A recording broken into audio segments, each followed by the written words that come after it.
Kalau dulu eventnya namanya Batik in the Cave. In the Cave, Ya. batik di dalam gua. Ini. Betul. Tapi untuk tahun 2023 ini dikembangkan lagi, bukan hanya event batik secara umum, secara khusus, tapi lebih diluaskan lagi. Jadi nanti namanya acaranya Fashion in the Cave. Fashion in the Cave. Iya, di situ nanti yang terlibat ada batik, kemudian ekoprint, kemudian kain tradisional tenun tumanggal. Itu kain tenun asli Purbalingga. Semakin ke sini, permintaan akan batik itu semakin tinggi. Sedangkan pengrajinnya itu semakin berkurang. Kalau dari segi bisnis itu potensi bagus, gitu. Tapi dari segi pelestarian budaya itu potensi yang kurang bagus. Iya. Jadi pesan-pesan buat anak muda tentunya kalau pengen gabung menjadi seorang fashion designer itu pertama niat. Jangan takut. Selagi kita belajar itu kita bisa, dan di dalam Afdega itu teman-teman itu nggak ada yang pelit ilmu. Kita sistemnya sharing. Kita nggak bisa pola ini kita bakal dikasih tahu, nggak bisa cuttingan ini bakal kita kasih tahu. Kita punya grup tersendiri namanya Afdega, itulah. Makanya jangan takut dan harus ada niat dulu. Seperti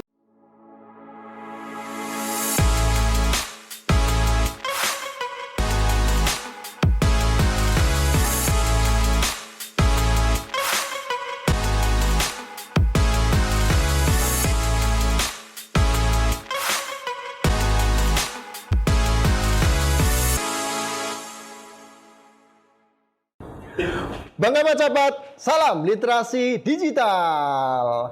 Pemirsa, Kabupaten Purbalingga memiliki banyak sekali potensi yang mempesona. Mulai dari wisata alamnya, tradisinya, kulinernya, dan tentu sebagai wilayah dari negara Republik Indonesia, ada batik khas Purbalingga. Nah, berbicara soal batik, kita setiap tanggal 2 Oktober memperingati Hari Batik Nasional. Nah, berbicara lagi nih soal batik, identik pula dengan desainernya. Podcast Bangga Macapat kali ini kita akan berbincang dengan dua narasumber kita yang inspiratif. Siapa mereka? Kita panggilkan yang pertama, Ketua Asosiasi Fashion Designer Koko Tio, dan yang kedua adalah Ketua Forum Pengrajin Batik Purbalingga Yoga Prabowo.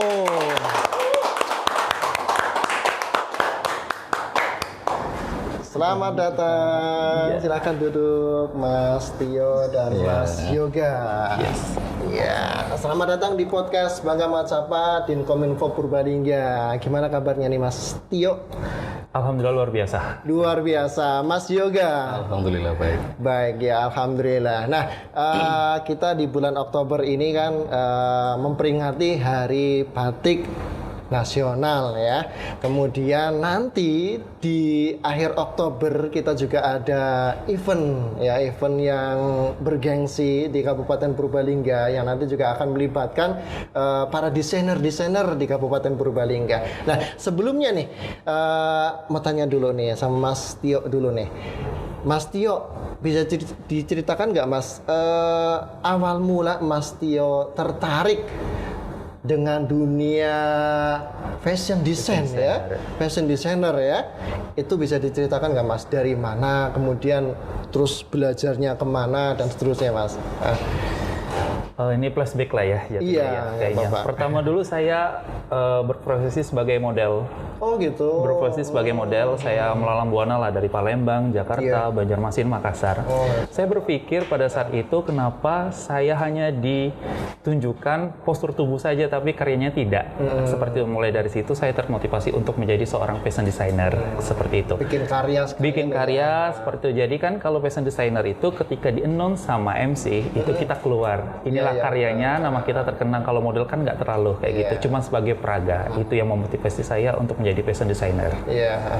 Terus kemudian berlanjut belajarnya kemana Mas? Belajarnya itu otodidak ya. Ketika jadi model itu saya bisa dibilang ya curi-curi ilmu lah ya. Ketika di big stage itu ketika fitting, ganti baju saya perhatiin pola jahitnya, saya perhatiin dari setiap tahun itu apa jenis pakaian apa yang diterapkan seperti itu. Ngobrol juga.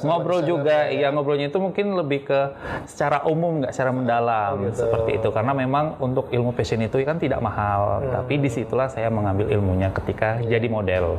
Itu ketika sekitar tahun berapa, Mas? Itu dari tahun 2014 dulu. 2014. Iya, awal berintis jadi model itu.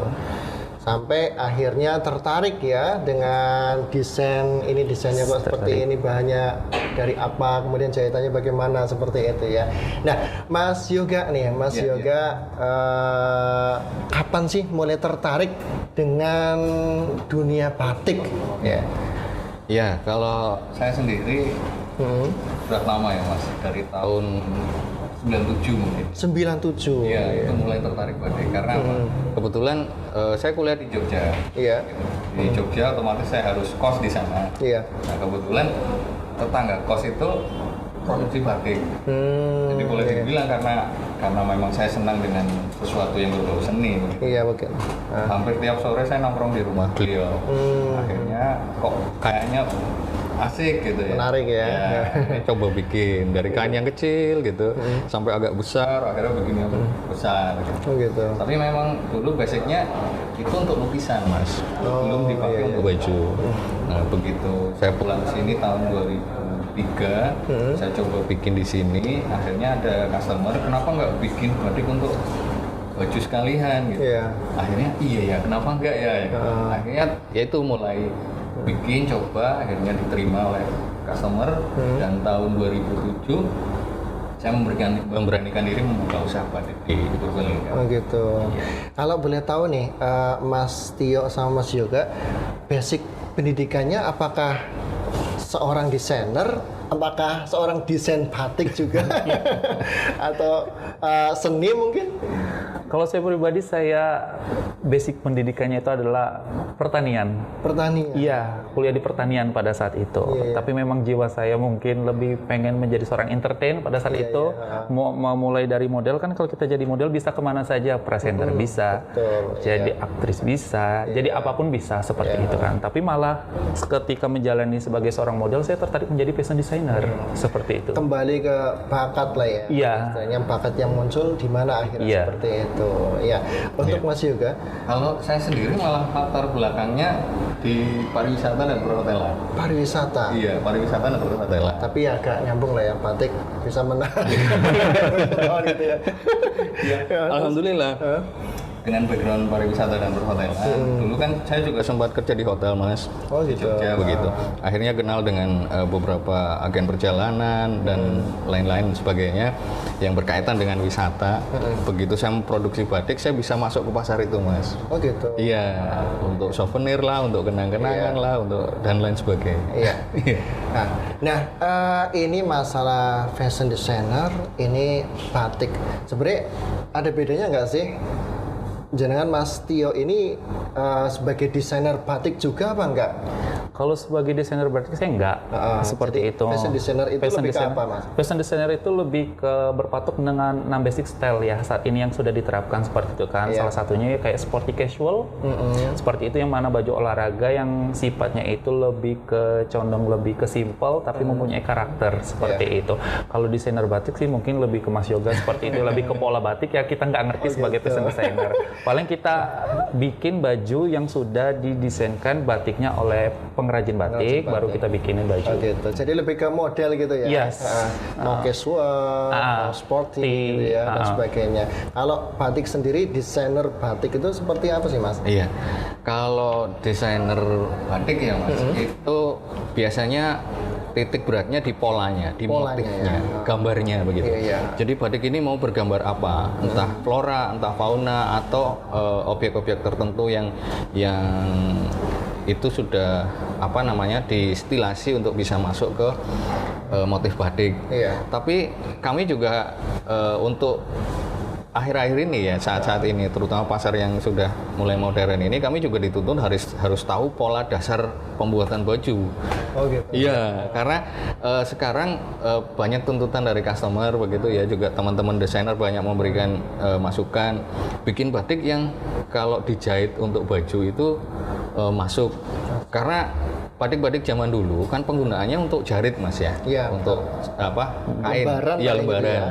Dan itu tidak memperhatikan pola potongan. Iya. Tapi begitu dipakai untuk baju, dijahit untuk baju, gambarnya banyak yang terpotong. Nah, bisa jadi PR lagi untuk yang jahit itu, gitu ya. Iya. Nah, oleh karena itu ya kami sering komunikasi dengan teman-teman desainer gimana motif batik yang harus dibuat ini. Gitu. Makanya akhirnya berkembang desain batiknya. Kita juga mengikuti pola-pola dari baju yang ada, baju-baju modern yang ada.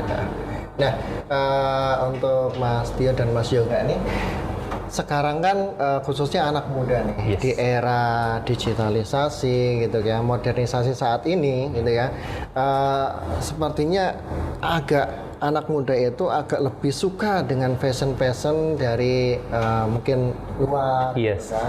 Nah, ini ada nggak strategi untuk khususnya anak muda atau untuk pasar lah ya agar tertarik dengan produk-produknya panjenengan? Mas Tio dulu mungkin. Kalau sekarang kita di Afdega tentunya itu lebih berfokus ke bagaimana kita saling mempromosikan antara desainer sama pembatik, yang dimana ketika kita mendesain baju itu harus ada motif batiknya. Oh gitu. Gitu. Sekarang kan lagi dicanangkan ke baju ready to wear, baju siap pakai kayak gitu kan. Yeah. Jadi mungkin memang nggak full batik nanti kita desain, tapi mungkin ada sedikit tempelan-tempelan di bagian mana motif-motifnya yang bakal kita terapkan di busana yang akan kita bikin. Tentunya juga untuk meningkatkan apa itu semangatnya anak muda tentunya di Purbalingga ini lebih ke campaign tentang bahwasanya baju itu tidak hanya monoton dengan motif yang polos, tapi bisa dimodifikasi dengan batik. Ada batiknya Yes. seperti itu ya. Nah, untuk Mas Yoga sendiri, untuk mungkin batik saat ini bagi anak muda itu mereka lebih tertarik dengan model-model atau corak-corak yang dari luar, sementara batik sendiri yang memang ini peninggalan atau kekhasan negara kita itu mulai sedikit mungkin dilupakan anak muda. Itu trennya seperti ini bagaimana strateginya Mas? Tuh, jadi begini, kalau batik itu memang kalau zaman dulu itu memang dipakai untuk upacara tradisional, acara-acara formal gitu ya. Dan tidak semua orang cocok dengan itu, terutama motif-motif klasik yang cenderung gelap, warna-warna tanah begitu ya. Nah, anak-anak muda gitu ya. Otomatis anti pakai itu. Kalau anak muda kan pengen lebih ekspresif begitu ya. Nah, jadi kami juga melihat perubahan ke arah itu, akhirnya kami juga mencoba menerapkan pola-pola modern, motif-motif modern begitu digabungkan dengan motif klasiknya. Jadi supaya ciri khas yang kita punya itu juga tidak hilang. Jadi kami pernah mengeksplorasi motifnya motif klasik, cuma pewarnaannya pakai yang modern begitu, pakai warna yang cerah, terus tekniknya juga bukan hanya dicelup, ada yang disemprot, ada yang diciprat, ada yang dikuas dan lain sebagainya. Kemudian kami juga mengembangkan motif-motif baru, motif-motif modern yang kontemporer begitu. Jadi contohnya seperti batik yang ada siluetnya, kemudian karikaturnya, itu juga kami bisa menerima itu. Tapi cuma memang tidak kami produksi secara khusus ya. Jadi itu memang hanya permintaan dari customer. Saya pengen batik dengan gambar, contohnya gambar keris begitu, atau gambar wajah mereka kayak gitu, itu bisa kita lakukan. Dan sebenarnya masih bisa disiasati juga ya. Kalau misalkan model bajunya atau pakaian yang dikenakan itu ya agak modern sedikit, tidak apa-apa lah. Nanti di sana ada motif-motif batiknya seperti itu ya Mas ya. Sehingga anak muda zaman sekarang juga jangan sampai nggak tahu batik itu seperti apa.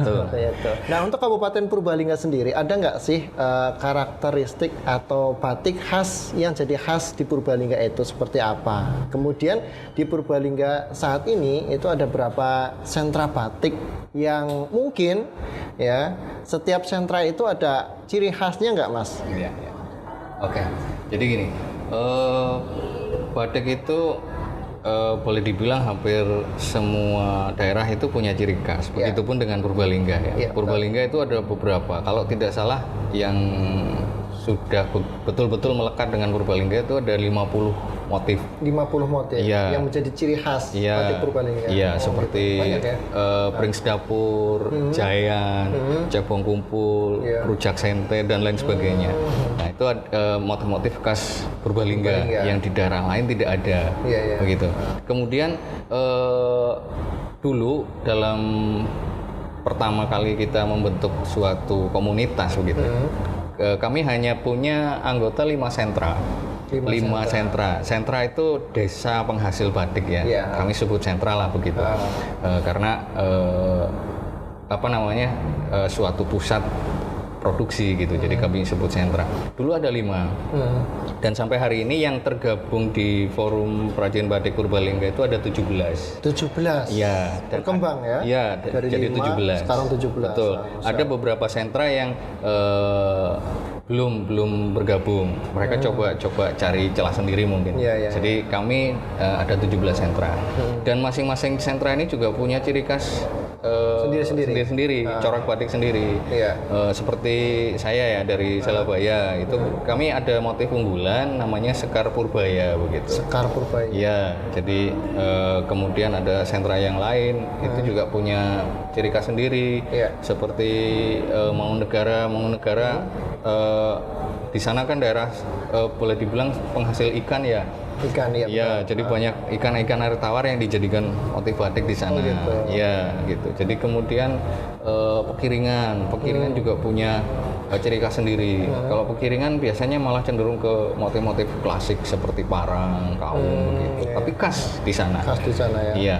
Nah, kemudian yang membedakan batik Purbalingga dengan daerah lain ya, itu pertama yang nampak sekali itu dari tadi segi motifnya. Ada motif-motif tertentu yang di daerah lain tidak ada.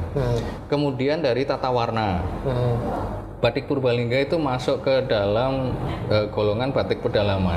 Jadi memang warna-warna gelap, warna-warna tanah, coklat tua, kemudian hijau tua, bahkan sampai ke hitam. Dan rata-rata banyak disukai hitam. Tapi yang membedakan dengan Banyumas ya, yang satu rumpun begitu. Dari tata warnanya, kalau Purbalingga itu warna motifnya itu warna putihnya, iya itu dipertahankan. Jadi kan seandainya coraknya coklat, kemudian dasarnya hitam, itu masih nampak warna putihnya, itu masih banyak ya. Tapi kalau Banyumas, warna putihnya dihilangkan, diganti dengan warna kuning gading. Oh gitu. Iya, jadi sedikit lebih soft mungkin ya. Tapi kalau Purbalingga betul-betul ngejreng putihnya. Jadi terlihat itu kontras mungkin ya, ada putihnya gitu ya. Iya, betul. Nah, untuk para desainer sendiri nih, sebenarnya ketika mendesain ya baju atau apa gitu ya, ada nggak ciri khasnya setiap desainer, Mas? Kalau berbicara ciri khas pasti ada ciri khasnya, mungkin dari segi cuttingannya gitu, mungkin dari segi bentuk lengannya kayak gitu kan. Tapi mungkin saat ini di Indonesia ini lagi dicanangkan yang namanya baju ready to wear, baju siap pakai. Jadi baju itu bisa dipakai dari mulai balita, anak-anak, remaja dan dewasa sampai orang tua seperti itu. Apalagi kita tahu Indonesia mau dijadikan kiblat fashion dunia juga salah satunya. Iya, kembali lagi ke Mas Yoga nih. Kita tahu yang namanya batik itu ada yang batik tulis sama batik cap. Itu bedanya apa? Dan apakah nanti ada kaitannya ketika didesain? Kalau batik itu kan lembaran kain desain jadi baju. Misalkan sama Mas Tio nih. Nanti Mas Tio mungkin bisa menanggapi ya. Gimana Mas? Bedanya dulu Mas. Batik tulis dan batik cap ya. Ya.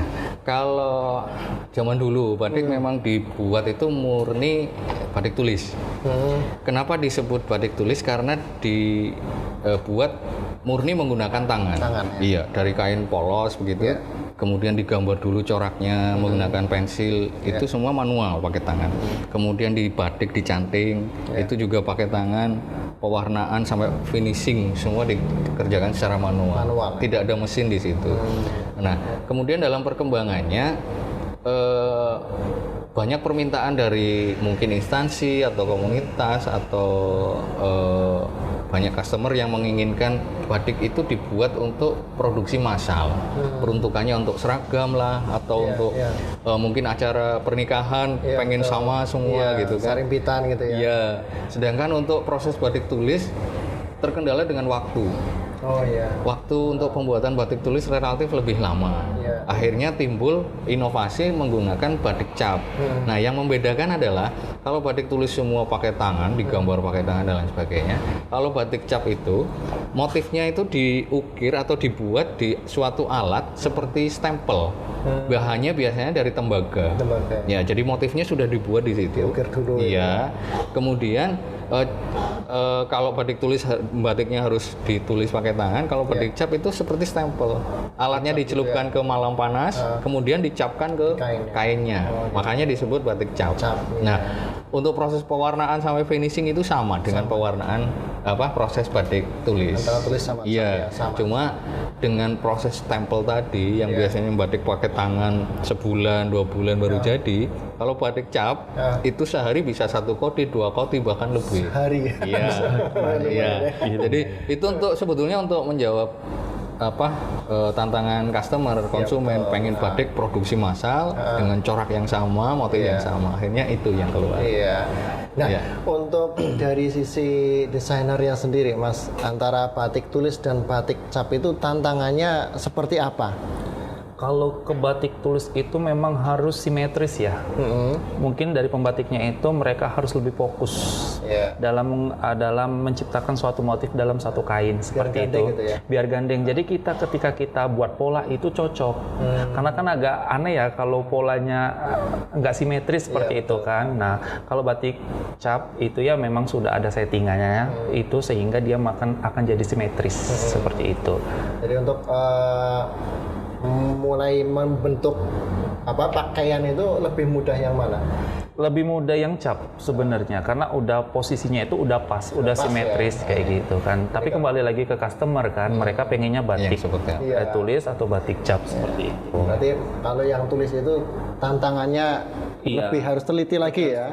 Mungkin bisa saya tambahkan Mas ya. Jadi kalau batik tulis itu memang ya kadang pembatik itu membuat batik tulis itu sesuai dengan seleranya, bukan selera customer. Jadi bikin batik itu seenaknya, sesukanya begitu. Jadi mungkin kadang dari suasana hatinya. Betul. Jadi gambarnya kadang besar, kadang panjang gitu. Terus penempatan motifnya juga sesuka hati begitu. Begitu masuk ke proses desain fashionnya gitu, dibikin pola baju, banyak gambar yang tidak terpakai atau terpotong begitu. Diambil kepalanya, ekornya hilang. Diambil ekornya, kepalanya hilang gitu. Nah itu juga tantangan buat kami. Maka dari itu kami juga sering komunikasi dengan teman-teman desainer, bagaimana supaya pola batik ini bisa dipakai semua dalam hal pembuatan baju modern, gitu Mas. Iya betul. Nah, Mas Tio, bisa diceritakan nggak pengalaman unik, menarik yang mungkin menginspirasi selama Mas Tio ini menjadi seorang fashion designer, Mas? Apa Mas pengalaman? Pengalaman mungkin dari sedihnya ya. Sedihnya ya. Ini mungkin kita dari sedih-sedih dulu lah ya. Pengalamannya itu kalau yang sedihnya itu ya memang baju yang udah kita rancang, udah kita desain dengan teliti, dengan bagus sehingga mereka pakainya itu senang, ada cacat itu dikritiknya itu dalam banget ya kayak gitu kan.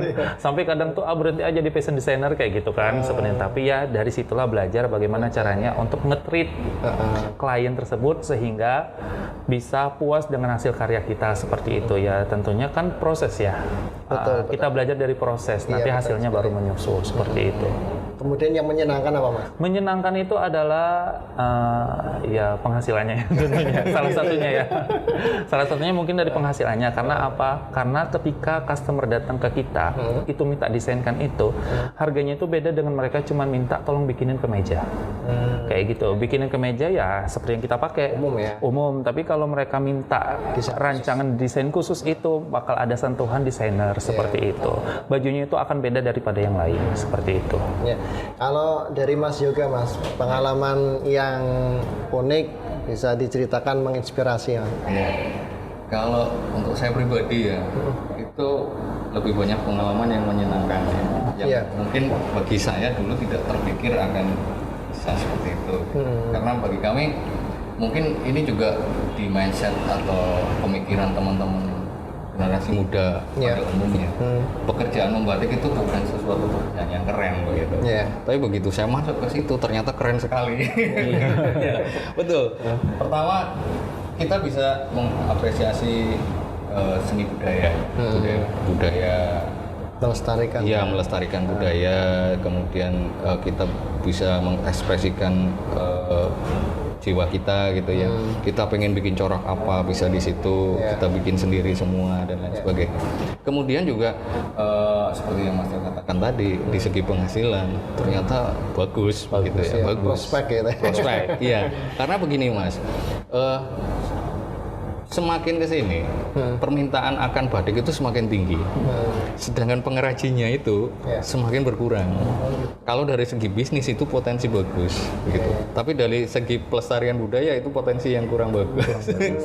Iya. Jadi otomatis dari segi bisnis saingan kami sebagai perajin batik semakin sedikit kan. Otomatis pasar semakin terbuka luas. Tapi untuk pelestariannya itu menyedihkan. Nanti kalau tambah sedikit semakin sedikit nanti bisa hilang gitu kan ya. Nah kemudian ya yang saya katakan banyak sekali hal yang menyenangkan ya. Yang jelas banyak nambah teman saudara gitu ya.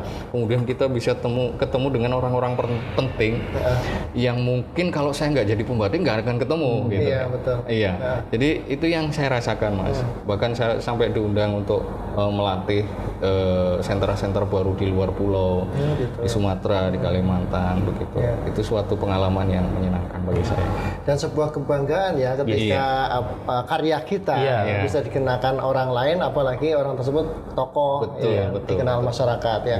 Nah, berbicara tentang untuk pelestarian nih, pelestarian khususnya batik, ada nggak atau saat ini generasi-generasi muda mulai tertarik atau bagaimana Mas untuk batik?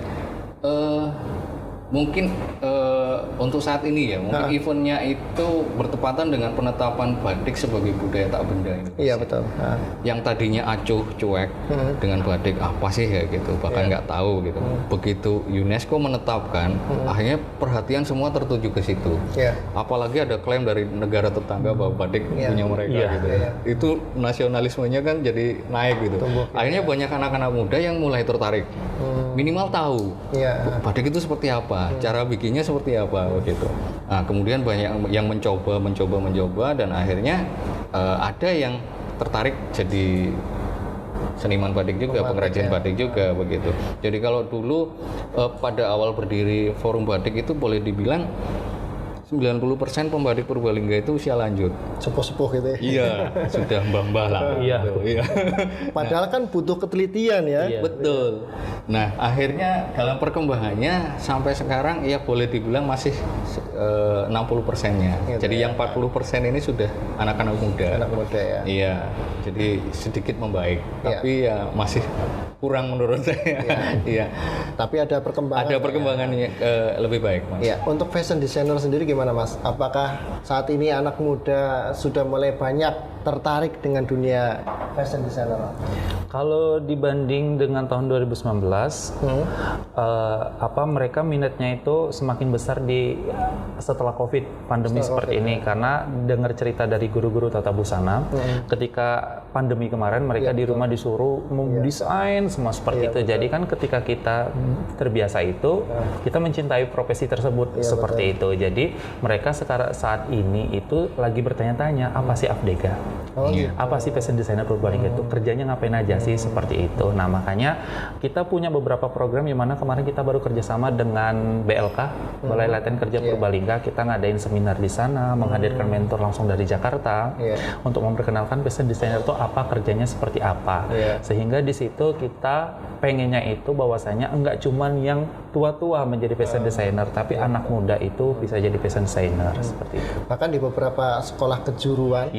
Seperti itu. Tapi memang mereka tuh masih ada sisi malu, takut kalau hasil desain mereka jelek, kurang pede gitu. Kurang pede, seperti itu nggak cocok. Padahal kan kalau masalah selera itu masing-masing. Iya betul. Seperti itu. Inilah desainku, inilah punyaku, seperti itu kan. Kenapa harus malu gitu ya? Iya, inilah yang mau aku tunjukin seperti itu. Siapa tahu itu jadi jalannya. Bisa jadi dia berbakat di situ. Seperti itu. Gali terus intinya seperti itu ya. Nah, ini bicara masalah forum nih, masalah forum pengrajin batik, Mas. sebenarnya apa sih Forum Pengrajin Batik di Purbalingga itu? Sekarang jumlah anggotanya berapa? Kemudian ketika jadi anggota itu dapat benefit seperti apa? Iya. Oke. Jadi Forum Perajin Batik Purbalingga itu terbentuk pertama hanya sebagai wadah komunitas, kami berkumpul sesama perajin batik ya, membangun komunikasi gitu ya. Tapi lama-lama banyak yang tertarik dengan itu karena apa? Begitu masuk ke Forum Perajin Batik Purbalingga gitu yang tadinya merasa sendirian kayak gitu. Ternyata di Purbalingga banyak ya yang jadi pembatik gitu. Akhirnya timbul semangat Mas di situ. Itu yang pertama. Yang kedua, dengan adanya komunikasi kita bisa saling sharing gitu ya. Iya, baik pengetahuan, baik jaringan pasar terutama ya. Karena otomatis sebagai pengrajin dia pengen produknya juga bisa dipasarkan kayak gitu ya. Nah, dengan kita bekerja sama seperti itu, lebih terbuka lagi jaringan untuk pemasarannya. Contoh seperti saya akan ada undangan pameran di Jakarta. Gitu. Kebetulan produk saya hanya cukup untuk separuh stand. Gitu. Yang separuh saya harus cari kemana? Kalau sendirian kan susah, harus keluar modal beli minimal begitu kan. Tapi begitu ada komunitas, yang separuh ini saya tawarkan ke teman-teman. Saya masih kurang separuh gitu. Siapa yang mau ikut begitu? Otomatis nggak sampai sehari Mas, bahkan biasanya sampai lebih-lebih. Nah itu minimal saya terbantu di situ. Begitupun juga dengan teman-teman yang lain. Mereka juga produknya juga bisa dipasarkan. Ya, kemudian dari sisi teknisnya, yang tadinya pembatik Purbalingga itu hanya bisa membatik. Untuk proses pewarnaan sampai finishing itu dikerjakan di Sokaraja. Oh itu. Iya, tapi dengan adanya forum, teman-teman yang menguasai sampai finishing itu mereka sharing. Oh cara mewarna begini, yang bagus, nyelupnya begini, pewarnanya pakai ini. Sampai akhirnya semua di Purbalingga bisa proses itu. Oh gitu. Iya, jadi tukar ilmu lah ya. Betul. Ya, di situ juga ada kendala, kalau ada kendala dan lain sebagainya bisa dikomunikasikan di forum ini. Minimal itu Mas. Anggotanya berapa Mas sekarang? Sekarang dari 17 sentra itu kurang lebih sekitar 360-an lah, 366 70-an. Iya. Banyak. Iya. Nah, untuk Afdega sendiri Mas, Afdega itu apa sih Mas? Kemudian tadi benefit ketika seorang fashion designer gabung sama Afdega, atau mungkin ada adik-adik kita yang masih sekolah gitu ya, kepengen belajar lebih, bisa nggak di Afdega? Oh gitu. iya. Gimana gabungnya? Afdega itu Asosiasi Fashion Designer Purbalingga. Itu kita terciptanya itu awal mulanya ketika ada event lenggak-lenggok batik Purbalingga tahun 2019 di Usman Janatin, lanjut di Batik in the Cave. Itu tahun yang sama. Waktu itu kita dimentorin langsung sama Samuel Watimena. Kita dikumpulkan dari beberapa kalangan, ada yang ibu rumah tangga, ada yang pada saat itu kasir di suatu swalayan, yang mempunyai minat sebagai seorang fashion designer di situ. Kita dikumpulkan dalam satu wadah, sehingga kita jadi seorang fashion designernya Purbalingga yang tergabung dalam Afdega, seperti itu. Terus kalau untuk apa keuntungan masuk Afdega itu bisa dibilang banyak banget. Mungkin yang kita hanya tahu tentang satu jenis jahitan, tapi di dalam Afdega kita saling sharing, kita banyak sekali pengetahuan tentang potongan, tentang pola dan sebagainya, seperti itu. Dan kalau teman-teman pengen gabung ke KI itu mudah banget. Yang pertama apa? Niat. Karena ada yang udah gabung tapi karena takut, padahal nggak ada yang gigit di Afdega kayak gitu kan. Tapi mereka langsung mengundurkan diri seperti itu. Tapi memang prosesnya itu nggak mudah, dalam artian kalau ada pelatihan kita harus ikut. Memang menyita waktu kita sehari-hari, tapi ya demi kebaikan kita untuk menjadi seorang fashion designer seperti itu. Anggotanya sekarang kita ada 13. Kita berusaha untuk merekrut anak-anak muda. Lebih diutamakan anak muda karena apa? Mungkin ide mereka mungkin lebih banyak. Lebih fresh, ya? Inspirasi mereka lebih banyak, pandangan mereka lebih banyak, seperti itu. Tapi tidak menutup kemungkinan kalau ada yang orang tua pengen ikut, monggo silakan, seperti itu. Intinya bisa jadi wadah untuk kita sharing ilmu lah, sharing ilmu sehingga bisa saling menguatkan, termasuk pemasaran juga mungkin ketika kita sendirian kan, misalkan kita dapat mungkin order banyak, kita bisa berbagi lah dengan teman-teman yang lain. Di bulan Oktober ini, di tanggal 2 kan ada Hari Batik Nasional ya. Nah, khusus di Purbalingga di bulan Oktober tahun 2022-3 ini lebih ada ini ya, greget untuk terkait dengan batik ini ya. Dimana di akhir Oktober nanti insya Allah kita akan ada event ya, yaitu event Amazing Gulaga Festival atau AGF 2023. Mungkin dari Mas Yoga terlebih dahulu Mas, untuk AGF 2023 ini seperti apa sih? Ya. AGF 2023 sebetulnya ini event kali kedua Mas ya. Kali kedua. Setelah yang pertamanya? Setelah yang pertama itu tahun 2019. 19. Kalau dulu eventnya namanya Batik in the Cave. In the Cave. Ya. Batik di dalam gua. Ini. Betul. Tapi untuk tahun 2023 ini dikembangkan lagi, bukan hanya event batik secara umum, secara khusus, tapi lebih diluaskan lagi. Jadi nanti namanya acaranya Fashion in the Cave. Fashion in the Cave. Iya, di situ nanti yang terlibat ada batik, kemudian ekoprint, kemudian kain tradisional tenun tumanggal. Itu kain tenun asli Purbalingga. Iya, Masya Allah. Yang akan dikembangkan di situ. Tampilkan di sana. Iya, di sana. Kemudian juga ada kegiatan yang lain karena berkaitan juga dengan peringatan Sumpah Pemuda. Nanti ada kegiatan youth camp di situ, kemudian dari anak-anak SMA ya. Kemudian ada kegiatan juga dari Enchanting Ecoprint Indonesia. Oh gitu. Iya, rencananya ada fashion show, kemudian seminar, talk show begitu, dan peluncuran buku tentang ecoprint. Itu nanti akan diadakan di satu event itu. Makanya namanya sekarang jadi Gulaga Amazing Gulaga Festival. Karena juga penghujung acara itu akan digabungkan lagi dengan kalau dulu mungkin dikenal dengan Go Jazz ya, Gulaga Jazz ya. Nah, sekarang dimasukkan di situ. Nanti akan ada artis dari ibu kota yang di situ. Ya. Mas Tio mungkin menambahkan? Kalau kita dari sisi fashion designernya ya, itu kalau 2019 itu mungkin bisa dibilang event dadakan. Gitu. Yang dimana kita dimentorin cuma satu kali pada saat itu sama-sama lewat Mena, cuma satu malam. Terus kita dituntut bikin baju satu orang itu 4 look, seperti itu dalam waktu kurang lebih 1 minggu dan harus ditampilkan pada saat itu.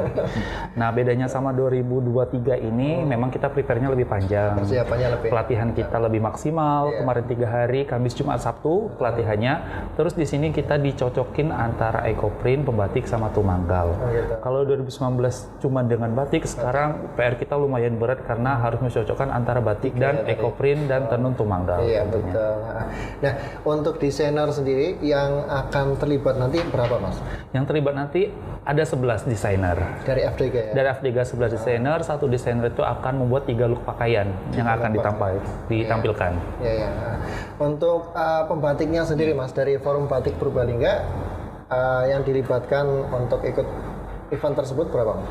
Kalau dari pembatik itu sistemnya perwakilan Mas. Perwakilan ya? Banyaknya anggota, otomatis di intern kami sendiri sudah mengadakan seleksi. Kira-kira siapa ini yang kira-kira bisa ikut begitu. Akhirnya terakhir kemarin ada 6-8 orang yang bisa kami ajak ya. Nanti itu karyanya yang terpilih untuk dipakai karena karya yang ditampilkan besok juga lewat sistem kurasi Mas. Ada pemilihan, jadi bukan sembarang batik karena kebetulan Bapak Ketua Dekranasda Pak Rizal menghendaki tema untuk tahun ini Back to Nature, kembali ke alam. Jadi baik batiknya atau bahan yang lain itu diharapkan yang berkaitan dengan natural. Iya, seperti batik kami menggunakan pewarna alami di sini. Nah, mungkin langsung Mas di sini kita ada display nih produk batik ya terlebih dahulu ya. Bisa diterangkan Mas, apakah ini produknya nanti juga akan ditampilkan di festival itu? Amazing Gulaga Festival. Ada salah satu di sini yang nanti rencananya akan ikut tampil di sana. Yang ini Mas. Ini ya? Ya. Kebetulan ini motif klasik Purbalingga, Wahyu Temurun, dan ini pewarnanya menggunakan pewarnanya menggunakan pertama yang biru ini daun nila. Daun nila. Kemudian yang hijau ini daun nila dipadu dengan daun mangga. Nah, yang kuning ini murni daun mangga. Begitu, ya. Jadi memang bahannya dari tumbuh-tumbuhan. Iya, tumbuh-tumbuhan. Jadi betul-betul ramah lingkungan. Iya. Luar biasa ini. Nah, kalau yang ini daun mangga dan jambu biji. Yang coklat ini daun jambu biji, yang ini yang krem ini yang daun mangga. Nah, kalau ini yang murni daun mangga. Ini murni daun mangga. Baik yang warna krem coklat susu maupun yang agak tua. Ini murni daun mangga. Gitu. Jadi memang kami gunakan untuk pewarnanya juga pewarna yang alami. Natural. Iya, karena sesuai dengan tema yang diminta. Kalau ini Mas? Kalau ini pewarna sintetis. Sintetis. Iya, ini sebagai gambaran saja bahwa batik Purbalingga juga ada corak modern begini. Ini teknik pewarnanya ditiup. Oh, ditiup. Iya, pewarnanya ditiup. Dan ini baru ada satu-satunya di Purbalingga. Oh, gitu. Di daerah lain belum ada. Bahkan di Pekalongan dan Jogja belum ada. Belum ada. Masya Allah, luar biasa ya. Iya, jadi Iya. mungkin ini salah satu inovasi dari Purbalingga ya. Ya. Bahwa ini Luar biasa. teknik pewarnanya ditiup. Tiup ya. Iya. Iya, begitu. Nah, Mas Tio nih, di sini juga sudah ada display ya, display dari pakaian yang didesain. Apakah nanti juga akan ditampilkan di AGF, Mas?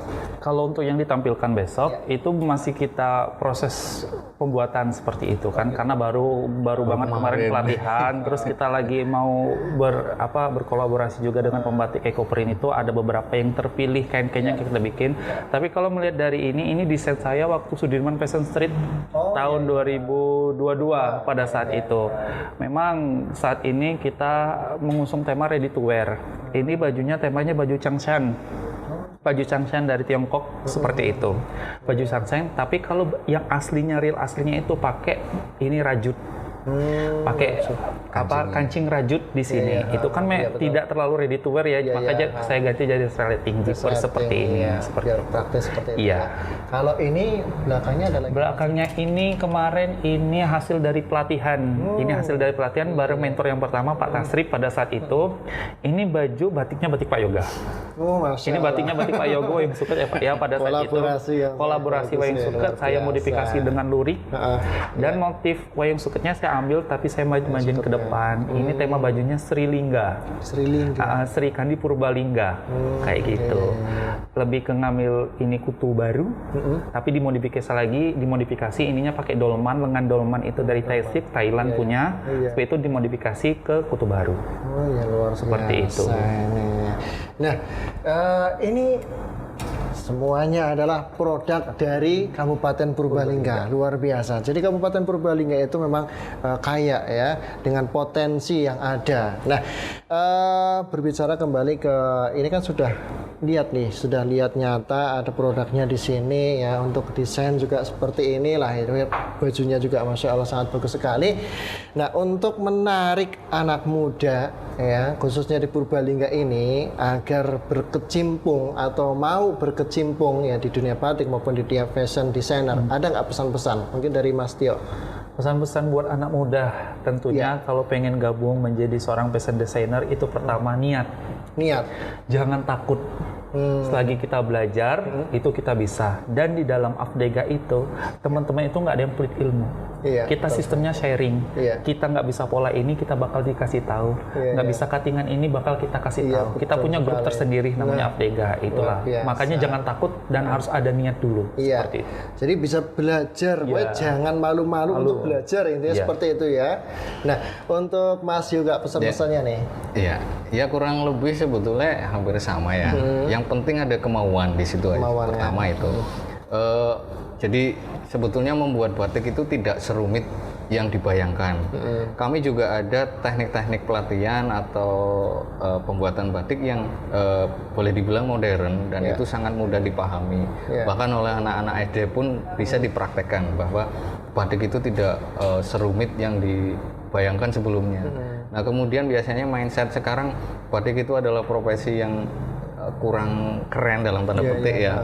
Tapi setelah saya masuk di situ, apa yang saya rasakan justru menurut saya keren sekali, baik dari segi pemasukannya dan lain sebagainya, pengalaman terutama. Kemudian ya itu tadi, untuk menjadi seorang perajin batik, kadang ada pertanyaan, saya kan nggak bisa gambar, saya tidak bisa melukis, tidak bisa menggambar. Sebetulnya syarat utamanya bukan itu. Bukan bisa gambarnya. Ya, karena di batik itu bukan prosesnya bukan seperti membuat lukisan yang harus mirip dan lain sebagainya. Bahkan di batik itu boleh saya bilang tidak ada batik yang salah. Jadi kalau di lukisan, mungkin kalau kita membuat suatu objek burung sama kakinya hilang satu, wah kakinya hilang satu gitu kan, orang langsung tahu. Tapi kalau di batik tidak akan terlihat. Jadi mungkin memang corak batiknya seperti itu. Seperti itu ya. Iya. Jadi banyak dimaklumi. Bahkan kami sekarang mengembangkan batik-batik kontemporer yang hanya dicipratkan atau hanya dituangkan begitu saja dengan motif-motif abstrak, dan itu juga banyak sekali diminati oleh anak muda sekarang. Nah, jadi tidak perlu kemampuan khusus sebetulnya. Yang penting kemauannya. Ya, jadi yang penting kemauan. Ya. Istilah kita punya niat, kita mau. Siapa tahu ya ternyata kita punya bakat di bidang tersebut ya. Kemudian dengan ikut forum atau ikut komunitas itu kita bisa jadi belajar banyak seperti itu ya. Dan insya Allah teman-teman di komunitas juga tidak akan pelit ilmu ya seperti itu. Dan juga selain itu juga banyak keuntungan-keuntungan yang bisa kita dapatkan, termasuk selain sharing ilmu juga mungkin nanti pemasaran juga akan dibantu dan sebagainya. Yang jelas ini prospektif lah ya. Prospektif terutama ini untuk kalangan muda ya. Kalangan muda ini ya jangan malu-malu lah ya dari untuk menjadi seorang pembatik ataupun menjadi seorang fashion designer yang mungkin Anda berbakat di situ ya. Terima kasih Mas Tio dan juga Mas Yoga sudah bergabung bersama kami di podcast Bangga Matsapat. Mudah-mudahan kita bisa berjumpa lagi ya dengan topik bahasan yang lain lagi untuk mengulas tentang dunia batik, tentang dunia fashion designer ya. Dan akhirnya kita sudah berada di penghujung acara. Terima kasih juga atas perhatiannya. Akhirnya saya Ian mohon pamit undur diri dan kita berjumpa lagi di podcast Bangga Matsapat episode selanjutnya dengan narasumber-narasumber yang lainnya yang inspiratif dan juga kompeten. Akhirnya saya Ian pamit undur diri. Bangga Matsapat, salam literasi digital. Terima kasih.